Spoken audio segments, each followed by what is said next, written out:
Here's a message for today. I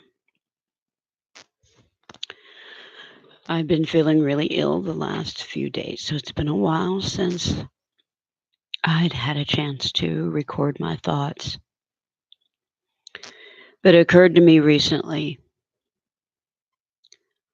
that some of you may not know what the swastika means. It's an equilateral cross with four arms bent at right angles. The earliest use, it dates back to the Indus Valley of ancient India as well as classical antiquity. It's still used primarily in Indian religions, Hinduism, Buddhism, Jainism. Its purpose is a tantric symbol to invoke Shakti, or the sacred symbol of auspiciousness. In other words, it is a good luck sign.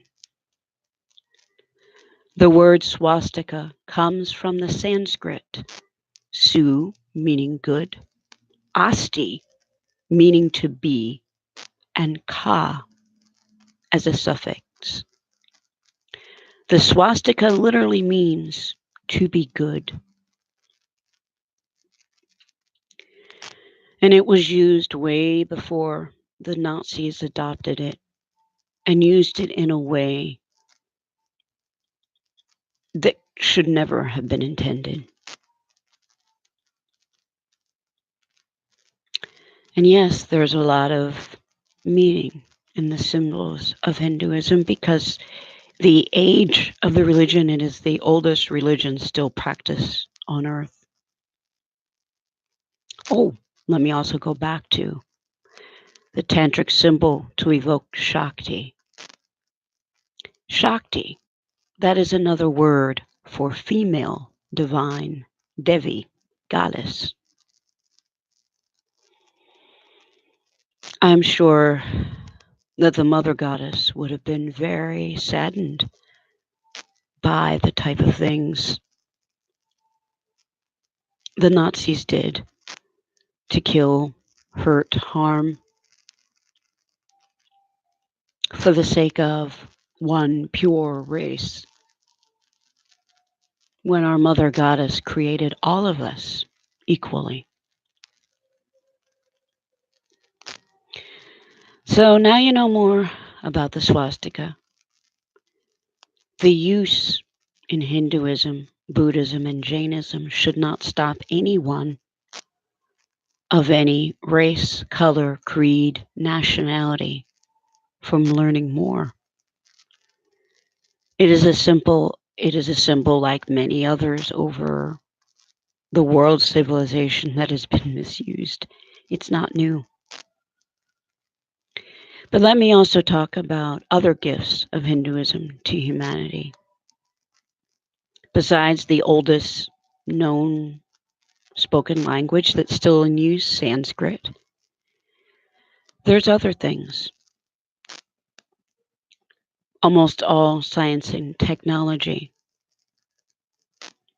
even things that aren't proven till modern day. Well, they're written in the ancient Vedas. Goddess Saraswati gave us the knowledge if only people read and trusted and knew. God gave us everything we needed to know if we have patience to learn. And what does the word Veda mean? Veda is theory. The word yoga is practice. The two go together because you can't know something and not also use it. Vedic science is the same as spiritual knowledge, which you can consider it to be the true and spiritual nature of humans, of culture. Vedic science includes things like medicine, astrology, mathematics, psychology, sociology, and linguistics. Sanskrit is really the mother tongue of all languages that are used on earth.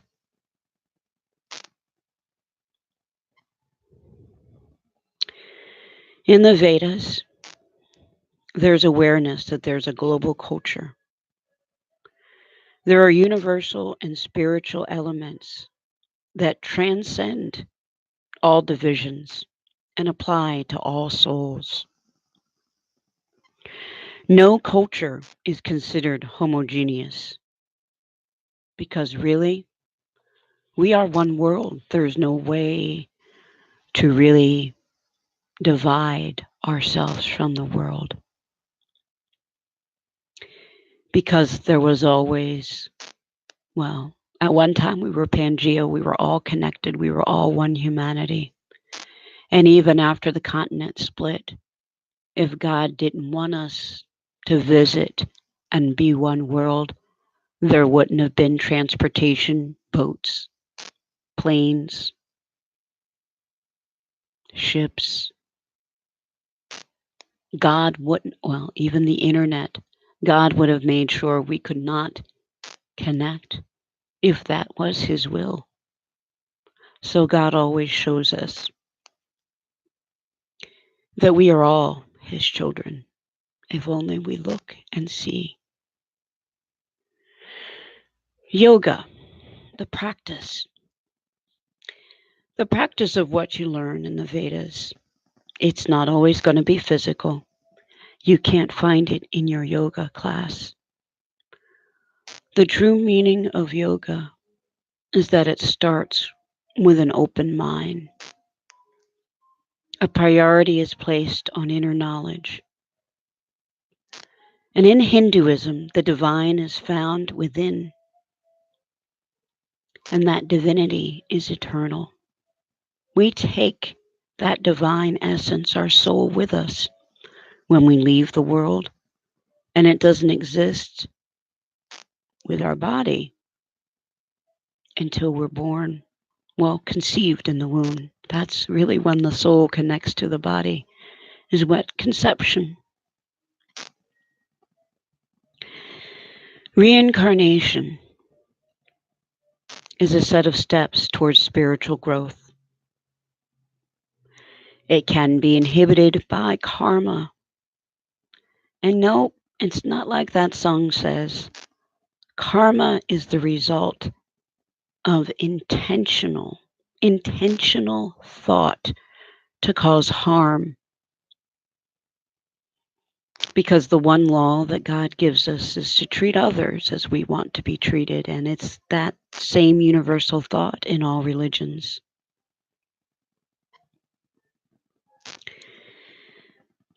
And yes, spiritual pursuit does not exclude materialistic science. There are many spiritual mantras, you could say, that increase material wealth. And it's that way for a reason.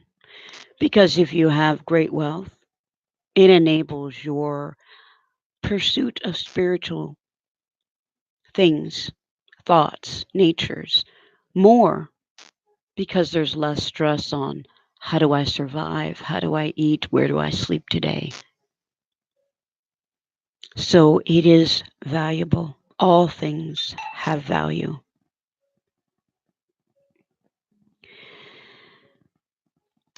And yes, if you have a very godlike view, you would consider all earth your home. You would belong to all cultures. You would belong to all religions. You would want them to all succeed and all be well, because that is what God wants. No matter what name you may use for God, the end is the same. He wants good.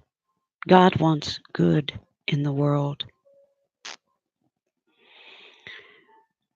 The loss of attachment to artificial barriers of country, culture, race, religion, or even time. The loss of attachment to those could bring a lot of healing that has yet to come. So I hope that this short message helps you know that the swastika was never intended to be bad. And I hope I've given you some perspectives to understanding new possibilities. Honestly, Hinduism is available for all. And no, I'm not traditionally of the caste that would teach or offer at the Hindu temples. But I am someone that connects to God in much the same way that Hindus do. And I never would have known had I not met and married a programmer from who was born and raised in India. So he's not in my life, but I have continued to learn more about Hinduism. I learn because I know I have twins that have Sanskrit Hindu names, and I know that they'll need to get reminders long after I'm gone. They don't have a relationship with their father, and even if their father came back, they'd be more upset that he was gone for so long, or that he let me die, or that no one helped. So now you know that Asha Dharma isn't anything new. It's not a new religion. I'm only hoping to create a bridge between the Catholic and Christian that I was when I had my oldest son to the Hindu I became after my twins were born. And I feel that this can offer hope that humanity was meant to live on beyond revelation of the Bible. So, at peace and love, I am your very hurting metaphysician, or your mom. And yes,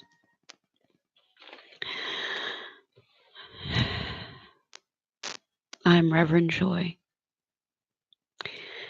And also, let me mention, I forgot, there's a simple book, a book I had from the 90s called The River of Heaven. And it's by David Frawley. And it is a simple introduction to Hindu and Vedic knowledge for the modern age. And yes, it made my mind open that I read the religious books of different cultures in high school. It gave me an open mind. And if your mind is closed to the thought that anything beyond the Bible could still be God, I hope that this opens your mind. And that's all I have for today. So you have a very blessed day. And may you always have a hope no matter what happens to you. You must have hope.